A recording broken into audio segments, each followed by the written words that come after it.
This is Brent with Lykins Motorsports, and we are doing some follow-up work on our 302 tunnel port engine. These are using the street heads, which I assembled in a previous video with beehive springs and some quality stainless valves. This is a view that most people will never get to see.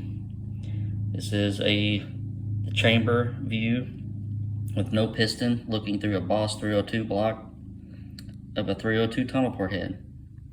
What's really nice is that the valves are not shrouded at all by the cylinder wall. So if it weren't for just the lack of room on the seats, you could fit a pretty good sized valve in there, which we will do with the other tunnel port small block Ford that we'll be doing. But last time we played with this block, we were checking main bearing clearances, and we were coming up with about a half a thou clearance. So ordered some new bearings, and I'm continuing my main bearing clearance check. And we checked this one so far. We're about 0022, which is about where I want to be with these coated bearings. Getting ready to check this one. Using ARP main studs, these torque at 80 pound-feet. Using the factory Boss 302 outer bolts, these torque at 40. And we're gonna get our main bearing clearances checked today. We're gonna get our rod bearing clearances checked today. We're gonna get our rods weighed because I am expecting the pistons to come in this week, and I wanna have all those measurements so I can get the crank to the balancer and we can get rolling on this engine. So let me check some main bearing clearances, and I'll get back to you. All right, so here's what we come up with so far.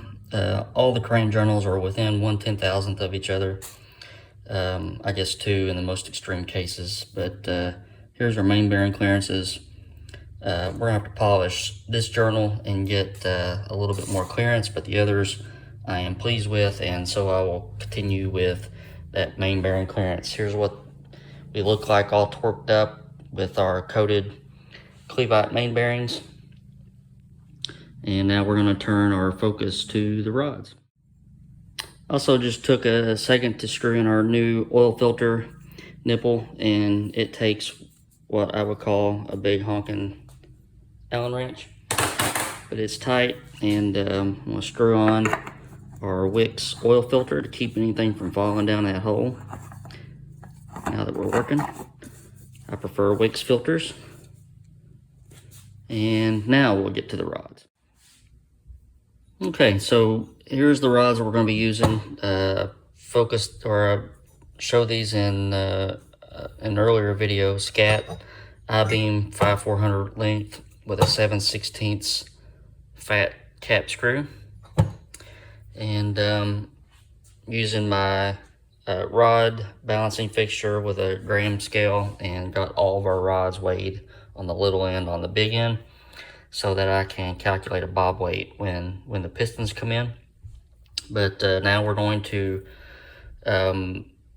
set up our rod bearing clearances and get those set in, and also weigh some other components.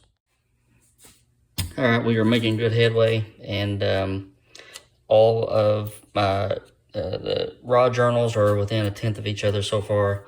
Bearing clearances are really good where I want them to be.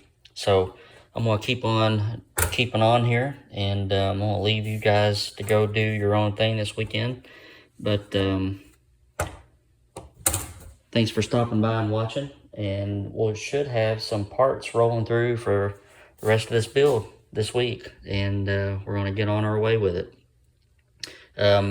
I'll show you the picture that I was sent of the intake manifold, and I had that vapor blasted by Bobby Crumpley, and everything turned out perfect on that. That looks excellent, but we're well on our way to having a complete engine.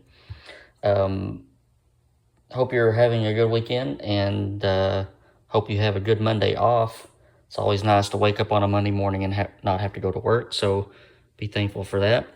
But hope you have a good weekend, and I'll talk to you soon.